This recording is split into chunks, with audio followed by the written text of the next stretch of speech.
हमारे जो handsome prime minister हैं उनको ये उनकी गले की हड्डी बना हुआ था, ये जुमला जो इन्होंने कहा था कि मर्द रोबोट नहीं है, औरतें छोटे कपड़े पहनती हैं इस वजह से ज्यादा फैल रहे हैं, जो कि इतना फ्लॉड लॉजिक है। तो फिर उन्होंने पर्दे की कॉन्सेप्ट दी कि हमारे इस्लाम ने पर्दे का जो कॉन्सेप्ट है, look you have to understand, पर्दे का कॉन्सेप्ट मुझे पता है, वो जो करते हैं। और खान साहब की सबसे बड़ी जो बात है ना, वो ये मुझे लगता है हर इंटरव्यू में कहते हैं, I have travelled the entire world, I have been to every country.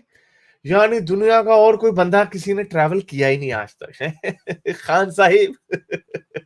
यानी he is the only one who understands the waste.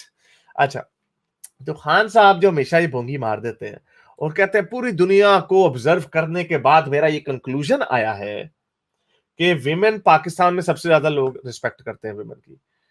ऐसे ऐसे पूंडी कर रहे होते हैं, घूरी कर रहे होते हैं आपके पाकिस्तानी मर्द, लड़की बुरके में हो या ना हो, आपके लोग उसको घूरी जू करते हैं। ये इसकी एक एक्सट्रीम फॉर्म है कि बुरके वाली लड़की को भी हाथ लगा के चले जाते हैं, लेकिन घूरी जो है ना, घूरी, ये आंखों से जो बलात्कार हो रहा होता है, ये पाकिस्तान में जिस हद, मैं उसको ऑब्जर्व किया, मैंने मैंने देखा हुआ कि जब कोई लड़की गुजर रही होती सारे ऐसे देख रहे होते हैं उसको, आंखों से उसकी उसकी सारी स्कैनिंग हो चुकी होती है। तो ये रिस्पेक्ट नहीं है, ये खौफ है। रिस्पेक्ट ये ऐसी है कि इतना उन्हें खौफ है कि उनकी औरतों के साथ कोई बाहर लोग दो नंबरी गलत काम कर देंगे, इज्जतें जिनसी ज्यादतियां कर देंगे, इतना उन्हें डर है क्योंकि मुआशरा इतना गंदा है कि वो उनको घरों में बंद करके रखते हैं। ये इज्जत नहीं है, ये कैद खाना है। वो इसलिए क्योंकि आपका मुआशरा बड़ा गंदा है, ये वजह। तो खैर ये इसका एग्जाम्पल देते हैं, बड़ा एक फ्लॉड लॉजिक है कि औरतें छोटे कपड़े पहनती हैं इस वजह से लोगों में जिनसी ज्यादतियों की बुराइयां होती है। तो इन्होंने 2 दफा ये बयान दे दिया। पहली दफा इनको शर्म नहीं आई, इनको जमामा गोल्डस्मिथ ने भी इनकी बेइज्जती की। इन्होंने कहा ये तो मैं, ये खान तो नहीं है जिसको मैं जानती थी, मुझे तो ये कहता था कि मर्द आंखें अपनी नीचे रखें। वो उसको जब मुसलमान करना होता है तो ये इनको अच्छी अच्छी बातें बताते हैं, जब असल इस्लाम बाद में निकलता है कि असल इस्लाम में है क्या क्या। तो उसी तरह अब इनके गले की हड्डी बनी हुई थी। इन्होंने अभी सीबीएस को मेरा ख्याल इंटरव्यू दिया है, किसी और को इंटरव्यू दिया, तो वही इनके मसले, इनको फिर से प्रॉब्लम हुई।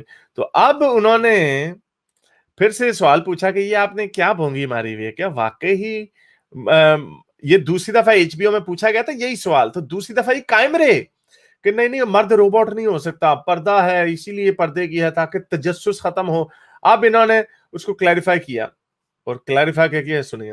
That women themselves bear a large part of the responsibility for the concerning rise in the number of rape cases in Pakistan. I want to ask you if you truly believe that. I mean, you're someone, you've lived in the West, you've traveled widely around the world. Do you believe women bear a large part of the responsibility for this? I never said that. Anyone who commits rape, solely and solely that person is responsible. So let's be clear about that. No matter whatever, how much ever a woman is provocative or whatever she wears, the person who commits rape, he is fully responsible. ये अब इनको ये बात categorically करनी पड़ी। ये बात अब इन्हें कैटेगोरिकली इसलिए करनी पड़ी कि इसका जो ये बात जब ये करते हैं कि भाई देयर इज, आपने छोटे कपड़े पहने इसलिए मर्द में तजस्सुस हुआ, मर्द में, और फिर ये, अब आप ये दूसरी गेम नहीं खेल सकते कि नहीं मैं ये नहीं कह रहा कि उस औरत की जिम्मेदारी है, औरत नहीं छोटे कपड़े पहने ना तो ये उसकी जिम्मेदारी है। ऑब्वियसली आप ये इंप्लाई कर रहे हैं कि औरत ने छोटे कपड़े पहने तो ये औरत की जिम्मेदारी है। ये ऐसे है जैसे अगर मैं ये कहूं कि मैंने बटवा रात को अपना वॉलेट जो है घर के बाहर रखा हुआ था, चोरी हो गया। अब बंदा ये कह सकता है कि भाई आप बेवकूफ थे, आपने वॉलेट बाहर रख दिया, you know, people can say that. लेकिन वो ये नहीं कह रहा मुझे बंदा कि भाई आपका इससे उस बंदे से ज्यादा कसूर है जिसने आपका वॉलेट चोरी किया है, वो ये कहेगा। तो वो ये नहीं मुझे कहता जिसका कि भाई आप बेवकूफ हो, आपने वॉलेट बाहर क्यों रखा। वो ये कह रहा है कि आपकी जिम्मेदारी है कि आपने अब केयर नहीं किया, आप केयरलेस थे, वो ये कह रहा है। और इसमें बात सही है कि ऑब्वियसली मेरी रिस्पॉन्सिबिलिटी तो है कि मैं अपनी प्रॉपर्टी को सेफ गार्ड करूं, मैं अपनी प्रॉपर्टी को सेफ गार्ड करूं। तो ये इसी तरह जब आप ये कहते हैं कि अगर किसी औरत का के साथ जिनसी ज्यादती हो गई, जिस तरह मेरा अगर फर्ज करें वॉलेट रख दिया बाहर, तो मेरी केयरलेसनेस है, मेरी सम ब्लेम मेरे साथ रखा जा रहा है कि ऑब्वियसली मुझे नहीं करना चाहिए। उसी तरह आप ये ब्लेम औरत के ऊपर रख रहे हैं जब आप उसको ये कह रहे हैं कि आपके कपड़े छोटे थे जिसकी वजह से, हमें भी पता, आप ये नहीं कह रहे कि उसकी जिम्मेदारी ज्यादा है या उसकी कम है, आप वी नो कि आप वही कह रहे हैं जिसने जिनसी ज्यादती की है वो इज द बिगर परपेट्रेटर, लेकिन आप इसको इंडोर्स कर रहे हैं। इसीलिए जो आइडियल सोसाइटी होती है वो ये बड़े फख्र से बताते होते। कितने लोगों को आपने बाप दादों को सुना होगा जो कहते हैं हमारे जमाने में तो हम दरवाजे खोल के सो जाते थे, कुछ नहीं होता था। वो एक रोमांटिसिज्म है ना, हालांकि उस वक्त भी कत्ल वगारत बल्कि ज्यादा होती थी, लेकिन ये रोमांटिसिज्म है क्योंकि ये आइडियलिज्म है।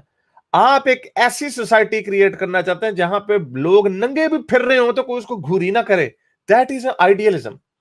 ये आइडियलिस्टिक सोसाइटी होती है। इसीलिए अगर कोई औरत जीन्स पहन के फिरती है, अब ठीक है नंगे का नहीं हम कह रहे, जीन्स पे हम आपको कह रहे हैं क्योंकि जीन्स पहन के फिरती है तो वो क्या इतनी जुल्म हो गया कि मर्दों से काबू नहीं हो रहा और मर्द उसकी इज्जत उसके साथ जिनसी ज्यादती करना चाहते हैं। खान साहब की गले की हड्डी बनावट है, क्योंकि ये दोनों चीजें नहीं हो सकती। आप ये नहीं कह सकते कि छोटे कपड़े पहनते हैं तो मर्दों में एक्साइटमेंट पैदा होती है। आप ये कह के ये नहीं कह सकते कि वुमन इज नॉट रिस्पॉन्सिबल।